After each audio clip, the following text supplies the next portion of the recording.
Hello and welcome to Spinster's Couples Therapy. I'm Claudia and I lied to you. For over 7 years, my life has been built on a lie, a deep, dark secret. You see, this channel is called Spinster's Library, but the truth is, it's not a real library. It's actually just my living room. Oh, and also, I'm not a spinster. I don't normally wear this, but I thought for this special occasion I'd dig my wedding ring out of the bedside table drawer in which it normally resides. So as you can see, I am more than qualified to dish out relationship advice. And my number one tip for a happy life together is to ask on the very first date what the other person's favorite book is. The answer to this will determine whether you're destined to be or not. If they say their favorite book is Wuthering Heights, then run and don't look back. If they say anything else, marry them on the spot. If they say, I don't really read, link them to this video and thank me later. My husband Bill doesn't really read. Why do you hate books? They're too heavy? I've known him for so long now that I don't remember when I found out the shocking truth about him, but I suspect it was within hours of meeting. I just don't think we talked about books that much on our first date. We did actually. I remember this. You told me, because we were talking about books, and you told me that you read Captain Corelli's Mandolin. Did I? Yeah. Okay. Do you remember reading that book? Yeah, I've read it. Was it in school? Yeah. Reading is one thing we just don't have in common. But does that matter? How important is it to share hobbies with your partner? How important is it to have similar interests? How important is it to have similar politics, similar views on the world? And are all of these things connected? I can only speak for myself, and to me it is important that the person I spend most of my day-to-day with shares at least some of the same values as I do. I straight up couldn't be in a relationship with a conservative, because that would suggest a fundamental difference in how we see the world. Give me a moment, let me just try and imagine a scenario in which that would work. Yeah, I can't. And I don't know how couples do it to have such fundamental difference in politics. They exist, I'm sure, and have happy and successful relationships, but I don't understand how. Luckily, I don't have to find out for myself. Because while Bill and I obviously have differences in opinion on a lot of matters, like the musical merit of my Goldfield, or whether barbecue sauce belongs on pizza, we're broadly aligned in the values that really matter to both of us. Notice how I jumped really quickly from the topic of this video, which is pastimes, to politics. Am I unreasonable in mixing hobbies and politics? They're obviously not the same thing. Or are they? Let's get back to the topic at hand. Is it important to share hobbies with your partner? Yeah, it is. But that doesn't mean that we do the same things or enjoy the same things all of the time, because it means sharing them in the sense that your hobbies are part of who you are.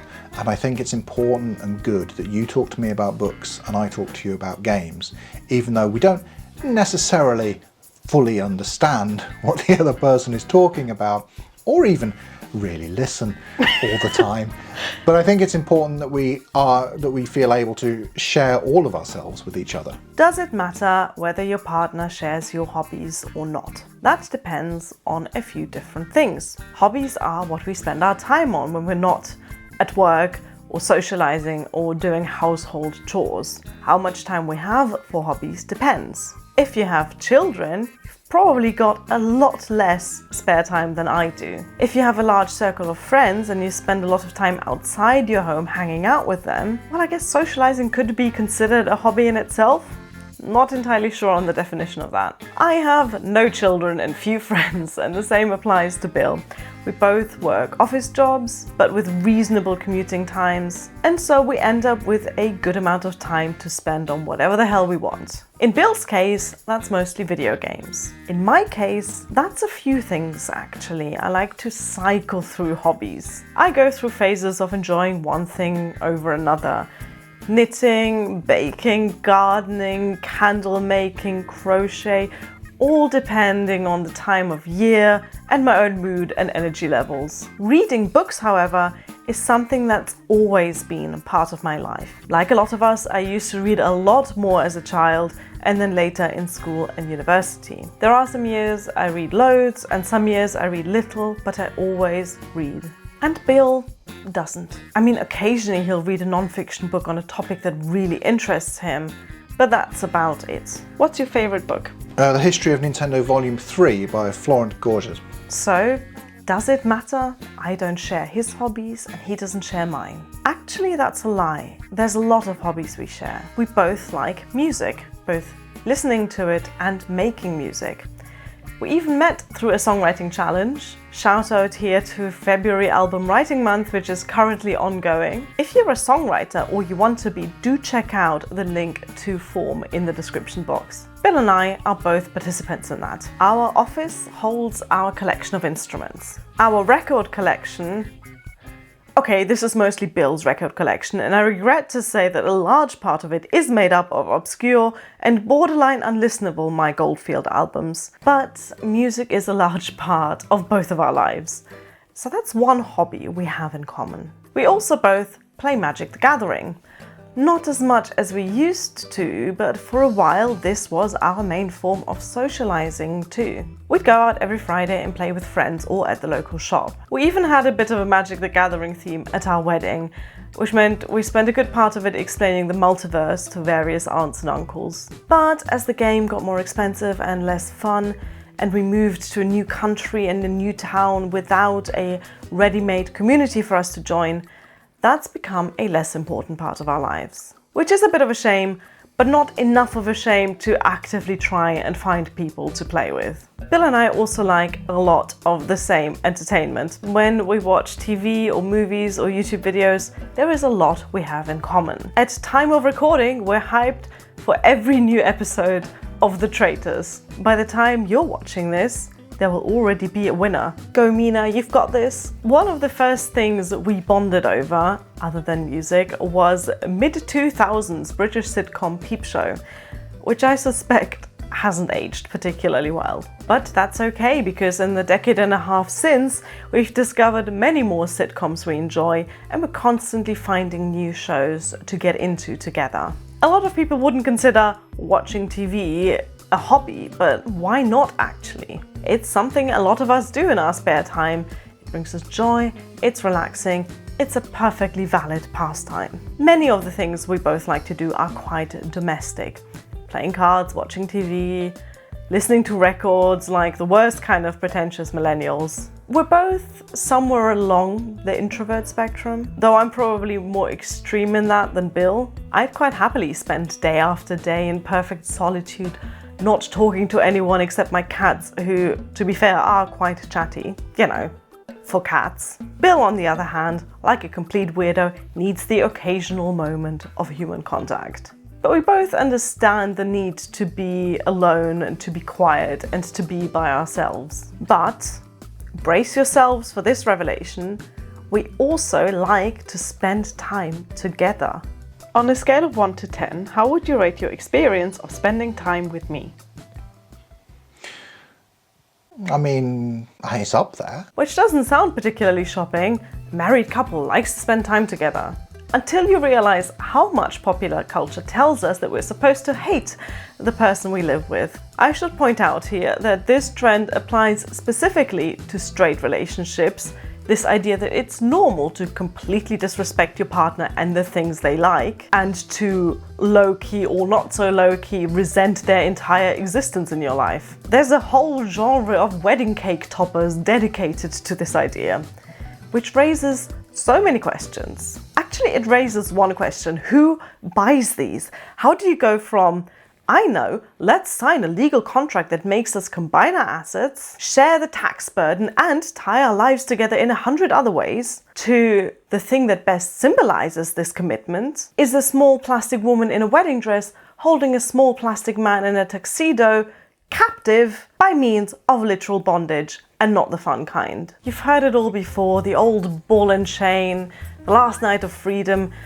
You'd think men were being quite literally forced to get married, even though both historically and in contemporary terms, marriage mainly benefits them. And that's just when it comes to weddings.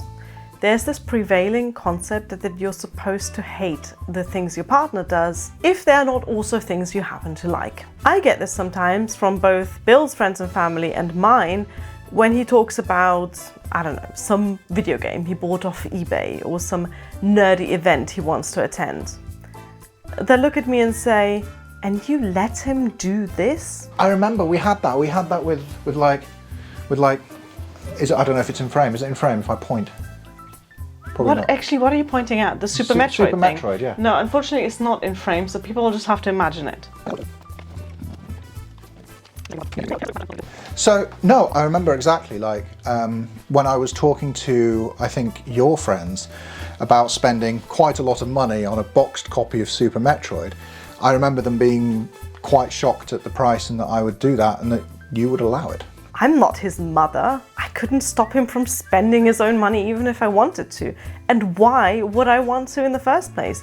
He can do with his time and his euros what he wants. Incidentally, Bill assured me that if I wanted a prop to show off his retro game collection, this would be just the thing. So there, behold.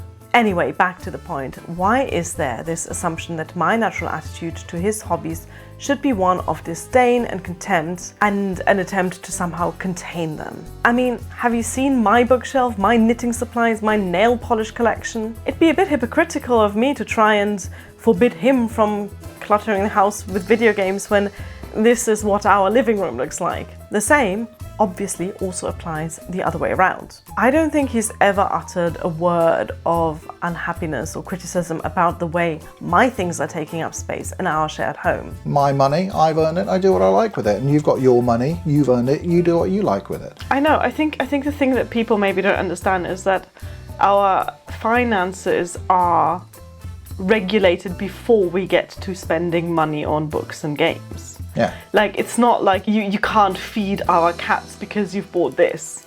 It's a very old-fashioned idea, isn't it? It comes from the idea that sort of the man handles the money. We both collect things. We both spend money on things we like and then display those things in our home. It's just weird, this question of why do you put up with it? And then it's just a slightly out of control collection of Nintendo games from the 90s. We live in the enlightened age of divorce. If Bill's possession of a CRT television the size and weight of a small car was a deal breaker for me, the deal would have long since been broken. I knew he was a massive nerd from the day we met, evidenced by the fact that he thought taking me to watch The Social Network in the cinema was a good idea. Side note, I fell asleep during the film and lost my glasses in the cinema, so by all measures this date was a disaster. He knew I was a massive nerd of a slightly different flavour too, when on that same first date we took a detour to admire this truly atrocious sculpture of Oscar Wilde in London. Bill has not read a single book by Oscar Wilde or by another favourite of mine, Jane Austen. He's tried, bless him, but I think he made it about 3 pages into Pride and Prejudice before giving up. Why didn't you finish Pride and Prejudice? It's not very good. Okay, so he's not read Pride and Prejudice, but he's seen more Pride and Prejudice adaptations than any other person I know who hasn't read Pride and Prejudice. Why has he watched so many adaptations of Pride and Prejudice? Because I can watch them with my wife. It's not something I choose to watch when I'm on my own, but because I can enjoy those alongside other people who care about them, it makes it like, you know, a nice little shared experience with the people I care about, which could be you, and maybe at one point was my mother or something, who knows? It's not revolutionary. And yet, this bare minimum seems to be something a lot of people aren't willing to give to their partners. I don't get it. When we choose to spend a significant part of our lives with someone else, why not take an interest in the things they enjoy? It's not even a sign of devotion or true love or a big romantic sentiment. It's just basic respect. That's what it comes down to. You don't need your partner to actually share your hobbies, But you do need them to not treat your interest with disdain and contempt. Anything else is honestly a red flag. Because the things you like to do in your spare time, they're not just the things you like to do in your spare time. What you choose to do of an evening or a weekend says something about you. If you like to travel and your partner hates traveling, well, that's a compatibility issue right there. If you love, I don't know, hiking, and they like to spend their Saturdays pretending they're an earthworm, I mean, you can work around that, I guess, but it does mean that you won't see that much of each other while you're up a mountain and they're burrowing in the garden. I think that it's very important to let people enjoy things and to enjoy the things that they enjoy. At the same time, part of being in a relationship is sharing yourself and everything about yourself with the other person. The sharing in this case, I think, is always more important than the receiving. So it's very important that your partner listens and respects your hobbies, your passions, your whatever you enjoy, if it's books or anything else. They don't have to necessarily take part in it themselves, but they'd be an awful dinner companion if they didn't let you talk about stuff that mattered to you. If you spend enough time on the internet, you'll come across horror stories of people's weird, controlling, jealous, or simply hateful reactions to their partner's hobbies. Reddit is full of them. My husband destroyed my plants. My boyfriend says he's tired of... Actually, that says the new boyfriend says he's tired of hearing about knitting. Lol. My wife gets angry when I read. My wife hates all of my hobbies and aspirations to enjoy life in any way possible. My boyfriend, male 23, secretly destroyed my, female 22, hobbies because he was jealous of me spending time with them instead of him. It's obvious to me, and hopefully to you as well, that these are not signs of a functional relationship. If it gets to a point where your partner quite literally destroys your possessions, we've gone beyond a red flag, right into abuse territory. But even the more harmless variations on that theme, the nagging, the name calling, the not wanting your partner's pastimes and passions to take up any time or space in your life and in your home, that's an issue. When Bill and I first moved in together after about a year and a half of being long distance, we made a conscious effort to take an interest in each other's hobbies. Bill wanted to try out my hobby of reading books, and I wanted to try out his hobby of playing video games. At this point we were living in a one-bedroom flat, so we already spent a lot of time together, and we decided to actively pursue each other's hobbies at the same time. So while I was playing one of his video games at the desk in the corner, he was sat on the sofa reading one of my books. Question 9. What happened in Captain Corelli's mandolin? Don't you dare. Oh, it's worse. Can you name the 5 Bennett sisters? Lizzie. That's one. No, okay, so you've got Lizzie, you've got Mary. Is there a Charlotte? Yeah, but she's not a sister. Oh, okay. No, yeah, you're right, she's not. There's a Linda. Linda. No, there isn't. Watched too much The Trade. Lydia. Yes. Lydia. Okay, that's 3. That's really good. Balthazar? Balthazar Bennett. I feel there's a Balthazar. Who's the silly one? Lydia. Damn. Who's the one that's bad at everything? Mary. The other 2 are Jane and Kitty. Oh, of course they are. We got through quite a few books and video games that way, and it was really fun talking about them as we discovered them. Sure, we sometimes got to our limits. As previously mentioned, Bill couldn't even finish the first chapter of Pride and Prejudice, while I couldn't get through a single world of Sonic the Hedgehog. It's just so damn fast. And also, and this is probably the most controversial opinion you'll hear in this video, I didn't really care for the soundtrack. But apart from the few books and video games that were a bit too aspirational, we had a really great time during this project. And over the years we've been picking it up every now and again, where he'll read a book that I want him to read while I play a video game that he wants me to play. Question 10. What's your equivalent of Can You Name the 5 Bennett Sisters? What's a question I should know just by virtue of having absorbed it in your presence? Give me the full titles of the first 4 Legend of Zelda games in release order. Okay. The Legend of Zelda. Ding. The Legend of Zelda: A Link to the Past. That's 3. The Legend of Zelda 2.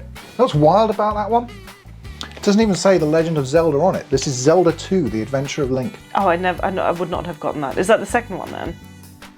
Yes. Yeah, Zelda to the Adventures of Link. No, I would never have gotten that one. And then the fourth one... I bought this recently and talked to you about buying it. Yeah, well, I'm sure I've talked to you about Kitty Bennett. As I was recording these interview segments, I realised that there's another hobby Bill and I have in common, and that's YouTube. For years, I told him he should start his own channel to talk about video games because he'd be really good at it. And at the beginning of last year, he finally did. And guess what? He is really good at it. Now there's something else we share. We can sit there and write scripts together, or shop for new microphones, or give each other tips on editing, or obsess over analytics. On the other hand, it does mean we now have to book time on our shared computer, which we use to do all the editing. And our data storage needs have increased significantly. Anyway, the retro sofa, link in description box. And if you want to see more of Bill on my channel, I made a playlist of other videos we've done together. That one is also linked down below. In conclusion, if you read and your partner doesn't, it's fine. You don't have to do the same things for fun. Maybe you can find some casual ways to share hobbies with each other. Maybe not. As long as you respect each other, it's all good. Happy Valentine's Day, and thank you for watching. Bye!